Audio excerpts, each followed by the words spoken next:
صحیح بخاری میں حضرت جریج کا ذکر فرمایا.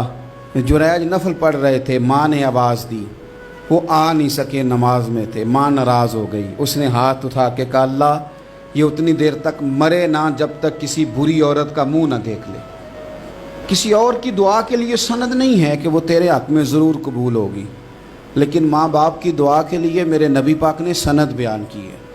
سید عالم صلی اللہ علیہ وسلم فرماتے ہیں جب بھی ماں باپ اولاد کے لیے ہاتھ اٹھاتے ہیں رب ضرور قبولیت کا شرف عطا کرتا ہے. تو جہاں سند موجود ہے نا, کچھ افتتاح ابا جی سے بھی کرا لینے چاہیے. کچھ کام شروع کرنے سے پہلے صرف اماں سے ہی دعا کرا لینی چاہیے. یہ والا افتتاح بھی بڑے کام کا ہے کیونکہ یہاں سند بیان کر دیا میرے نبی کریم. تو جناب جریج کی ماں ناراض ہو گئی, کہنے لگی اللہ اس نے میری بات نہیں سنی. اب تھے تو وہ نیک, لیکن رب کریم کی حکمت کا تقاضا ہے, ماں کی دعا کو بھی قبول کرنا تھا. اللہ نے آزمائش میں مبتلا کر دیا. والدہ تو چلی گئیں, وہ ایک خیمے میں, ایک کٹیا میں, ایک جھونپڑی میں عبادت کرتے تھے, اللہ کو یاد کرتے تھے, رب رب کرتے تھے, اور لوگ ان کی بڑی تعریف بھی کرتے تھے. لوگ ان کے ارادت مند بھی تھے, عقیدت مند بھی تھے, اہل محبت بھی تھے. ایک عورت آ گئی, بس وہ اللہ کی حکمت پوری ہونی تھی. اس نے آ کے پہلے تو انہیں اپنی طرف مائل کرنا چاہا, جب نہ مائل ہوئے تو الزام لگا دیا. یہ ہمارے دور کا تقاضا ہے. لوگ پہلے آپ کو اپنے حق میں قائل کرتے ہیں, اپنی فرما برداری میں لانا چاہتے ہیں. اگر آپ نہیں آتے تو پھر وہ آپ کو مجرم قرار دے دیتے ہیں, یا میرے ساتھ چل ورنہ پھر میں تیرے خلاف پراپوگنڈا کروں گا. دو ہی باتیں. پہلے اس نے قائل کیا, جب جناب جنید قائل نہ ہوئے تو اس نے قریب ایک چرواہا تھا, اس چرواہے کے ساتھ جا کے منہ کالا کیا. مقررہ وقت پہ بچہ پیدا ہو گیا. لوگوں نے کہا کس کا ہے؟ کہنے لگی اس خانقاہ میں, اس حجرے میں عبادت کرنے والے کا ہے. اگر کسی دیندار پر ذرا سا بھی الزام لگ جائے تو آپ یقین کریں کہ بڑے بڑے خوفناک لوگ بھی نیک ہو جاتے ہیں. جن کا اپنا سارا ماضی کالا سیاہ ہو وہ بھی اجالوں کے راہبر بن جاتے ہیں. جن کی اپنی زبانیں ساری زندگی آلودہ رہی ہوں وہ بھی بڑے بڑے اعلیٰ سچ بولنے لگتے ہیں. اعلیٰ کچے میرے مکان کی دیوار کیا گری, لوگوں نے تو میرے صحن میں رستے ہی بنا لیے. بڑے لوگ آ جاتے ہیں, پھر بڑا کچھ کرتے ہیں اور بڑے بڑے خوفناک جملے کستے ہیں. بس کو نقطہ جو ہاتھ آ گیا, ایسے جیسے گرنے کا انتظار کر رہے تھے. اب جناب لوگ اٹھے, احتجاج شروع ہو گیا, شور پڑ گیا. یہ بابا بڑا نیک بنتا تھا, نفل پڑھتا تھا, عبادتیں کرتا تھا, دیکھو اس کا حال کیا ہے کہ اس نے ناجائز بچہ پیدا کیا. بغیر تحقیق کے میں کہہ چکا ہوں کہ الجھے الجھے بکھرے بکھرے روز و شب دیکھے گا کون.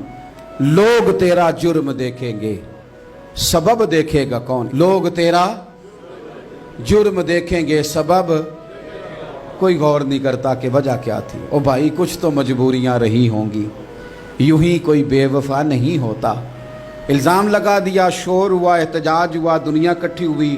ان کا انہوں نے اجرا گرا دیا, مارا بھی, پیٹا بھی, ایک نیک آدمی کو بدنام بھی کیا, برا بھلا بھی کہا, گالیاں بھی دیں, جو کر سکتے تھے کیا.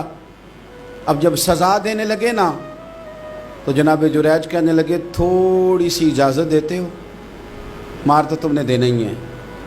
کہا جناب ٹھیک ہے دیتے ہیں. انہوں نے کہا صرف 2 نفل پڑھنے ہیں. اب وہ نفل پڑھ رہے تھے تو لوگ اس وقت بھی کہہ رہے تھے فراڈ ہی کر رہا ہے, دھوکہ ہی دے رہا ہے. چونکہ ذہن بن گیا نا, بدگمانی آ گئی.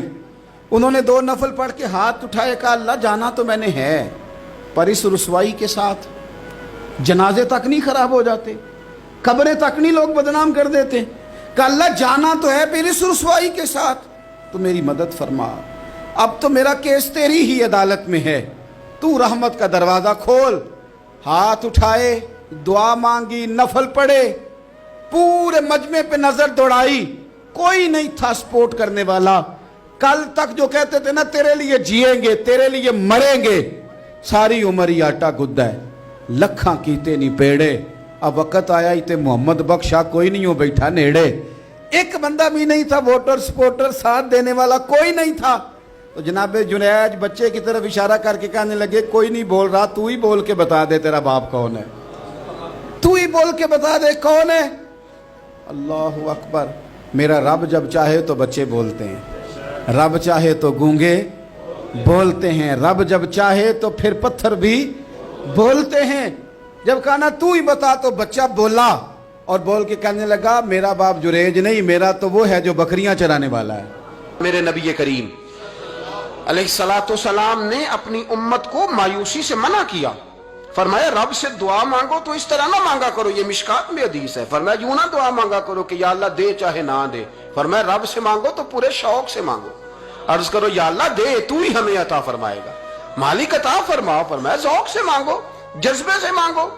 ہمارے ہاں استاد دو قسم کے ہوتے ہیں، ایک ٹیچر کی ڈیوٹی ہے اسکول جانا، اس نے کوشش کرنی ہے کہ اگر کوئی موقع مل جائے بھاگنے کا تو اسکول سے نکل جاؤں، کوئی چکر چل جائے تو۔ میں بھی چھوٹا سا استاد ہوں تو استاد ناراض نہ ہو مجھ سے، سمجھ لے میں اپنی تربیت کے لیے بات کر رہا ہوں، تو کسی طریقے سے نہ کوئی چکر چل جائے، کوئی فارم چلو مل جائے، سائن کرانے چلے جاتے ہیں، کوئی ایسا چکر چل جائے صحیح نکل جائیں، یہ ایک استاد ہے۔ ایک استاد ہے اسے شوق ہے، اسے ذوق ہے پڑھانے کا، وہ جب دیکھتا ہے نا کہ یہ کچھ بچے کمزور ہیں تو وہ کہتا ہے تم نے سیکنڈ ٹائم میرے پاس بیٹھنا ہے مفت بغیر ٹیوشن کے۔ میں نے دیکھے ہیں یہ لوگ، میں نے دیکھے ہیں استاد اوور ٹائم دیتا ہے، ٹھیک کہہ رہا ہوں جی میں؟ دیتے ہیں جناب، دیتے ہیں۔ کچھ بچوں کو استاد کہتے ہیں تو گھر آ جانا، یعنی ایک استاد ہوتا ہے، ایک پرجوش استاد ہوتا ہے، ان دو لوگوں میں فرق ہے۔ اقبال کہا کرتے تھے اگر کوئی شعیب آئے میسر تو شبانی سے کلیمی دو قدم، کہتے تھے دعا کرو کہ حضرت موسیٰ کلیم کو کوئی حضرت شعیب علیہ السلام جیسا مل جائے، کوئی مل جائے نا ایسا تو وہ پھر تازگی پیدا کر دیتا ہے۔ تو کچھ پرجوش، امام مالک رحمۃ اللہ علیہ کے ایک شاگرد کہتے ہیں کہ میرے استاد جو تھے وہ بڑے پرجوش تھے، علم پڑھانے میں شوق ہوتا ہے پڑھانے کا۔ یہ کچھ لوگ جمعہ پڑھاتے ہیں تو کچھ کہتے ہیں کہ ان جمعہ آ گیا تو کی کرنا ہے۔ ہمارے شاگردوں میں بھی ایسی ہیں، رات کو پوچھتے ہیں۔ ایک سے میں نے آج سویرے پوچھا، میں نے کہا بیٹے آج تو جمعہ پڑھانا ہے کی تقریر کرنے کے اندر؟ استاد جی ڈیسائیڈ نہیں کیتا۔ تو میں کہ بھی تو بڑا مولوی تھا نہیں ڈیسائیڈ کیتا، میں تے 8 دن پہلے ہی ڈیسائیڈ کر لینا، کیونکہ مجھے تو تیاری کرنی پڑتی ہے، بڑا علم ہوتا ہے نا لوگوں کے پاس، تو ڈیسائیڈ نہیں کرنا، بیٹھیں گے تو فر بات جاری ہو جائے گی۔ کہنے لگا نہیں وہ میں نے کہا خدا کے بندے کہتے ہو لوگ آخر میں آتے ہیں، تم بتاؤ تم تو تیاری آخر میں شروع کرتے ہو، کچھ خدا کا خوف کریں بھائی۔ ایک استاد ہوتا ہے ایک پرجوش۔ امام مالک کے شاگرد فرمانے لگے کہ ہمارے استاد پڑھانے میں بڑے باذوق تھے، ان کا جذبہ رہتا تھا پڑھانے کا، اور کتاب سے وابستہ رہتے تھے، پڑھنا پڑھانا مسائل دریافت کرنا، یہ شعبہ ہے نا جی ہمارا۔ جس طرح آپ جس شعبے سے وابستہ ہیں تو اگر آپ اس کو چھوڑ دیں گے نا، فزکس کا استاد بھی کہتا ہے کہ اگر رات کو میں خود پڑھوں گا نہیں تو سویرے پڑھا نہیں سکوں گا۔ تو اگر آپ وابستہ نہیں نہ رہتے اپنے شعبے کے ساتھ، نئی نئی چیزیں پیدا ہوتی ہیں، جدت آتی ہے، تو آپ کو جوش ہی نہیں ہے اس شعبے کا، تو پھر بات کیسے آگے بڑھے گی؟ تو کہتے ہیں امام مالک بڑے جب بیمار ہو گئے شدید، تو شاگرد کہتے ہیں میں تیمارداری کرنے گیا، تو میں نے جب دیکھا تو مجھے چہرہ دیکھ کے سمجھ آئی کہ امام مالک کا آخری وقت ہے، بڑے کمزور ہو گئے، اور معدے میں اور پیٹ میں اتنی تکلیف تھی کہ انہیں دودھ پلایا جا رہا تھا چمچ کے ساتھ، پیالے کے ساتھ، صرف دودھ پی سکتے تھے، کمزور ہو گئے۔ فرماتے ہیں میں جا کے بیٹھا، زندگی میں کبھی ایسا نہیں ہوا تھا کہ میں جاؤں اور امام صاحب کسی دینی مسئلے پر مجھ پر گفتگو نہ کریں، لیکن آج میرے دل میں خیال تھا کہ اب تو اس وقت تو ہوش ہی نہیں رہتی کوئی آدمی، لیکن کہتے ہیں میں جا کے بیٹھا ہی تھا کہ امام صاحب نے آنکھیں کھولی، فرمایا ماشاءاللہ آپ آئے ہیں، چلو یار میں ابھی کوئی بندہ ہی تلاش کر رہا تھا، ایک مسئلے پہ بات کرنی تھی۔ کہتے ہیں لفظ نہیں پورے ادا ہوتے، ان کے جملے ٹوٹتے ہیں، بیچارے کمزور ہو گئے، بڑھاپا ہے، ایک مسئلے پر بات کرنی تھی۔ تو فرماتے ہیں کہ میرا دل نہ اتنا نرم ہوا کہ میرے آنسو بہہ گئے۔ میں نے کہا اس حال میں بھی استاد جی آپ کو دین کی فکر ہے؟ کہنے لگے یار ایک آدمی نے مسئلہ پوچھا ہے تو اس کو حل کر کے دینا ہے، یہ رسول اللہ کا دین ہے، علماء کی ذمہ داری ہے آسان کر کے لوگوں تک پہنچائیں، ہر آدمی اس تک تو میں نے وہ دینا ہے، یہ میری وفا ہے اپنے مذہب کے ساتھ، آخری دم تک دینا۔ میں اپنی حیاتی تو قربان تھی وہاں، میری محمد بکیندے گزر گئی، یہ کرنا ہے کام، لوگوں کو آسان کر کے دین پہنچانا۔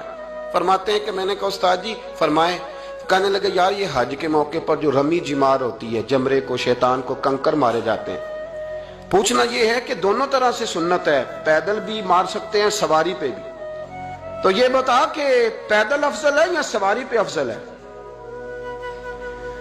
تو کہتے ہیں میں نے کہا استاد جی میرا خیال ہے پیدل افضل ہے، لوگوں کو تکلیف کم ہوگی۔ تو کہنے لگے نہیں تو نے غلط کہا، کھانا نہیں کھایا جا رہا، لیکن اب استاد ہیں تو جوش کتنا ہے، فرمانے لگے تو نے غلط کہا۔ کہتے ہیں میں نے کہا پھر استاد جی سواری پہ افضل ہے اگر پیدل افضل نہیں؟ کہنے لگے نہیں تو نے پھر بھی غلط ہی کہا ہے۔ کہتے ہیں میں نے کہا حضور دونوں طرح غلط ہے تو صحیح کیسے ہے؟ فرمانے لگے بیٹے اگر اس بڑھاپے میں بھی میں مسئلہ بتانے میں تیزی نہیں کرتا، تحقیق کرتا ہوں، تو تو نے جوانی میں ہی تیزی کرنی شروع کر دی ہے، سوچے ہی نہیں بات کو، فٹافٹ بیان کر دی کہ اگر یہ نہیں تو یہ حکمت والا ہے، اس کو سمجھنا پڑتا ہے، حکمت کے ساتھ پھیلتا ہے۔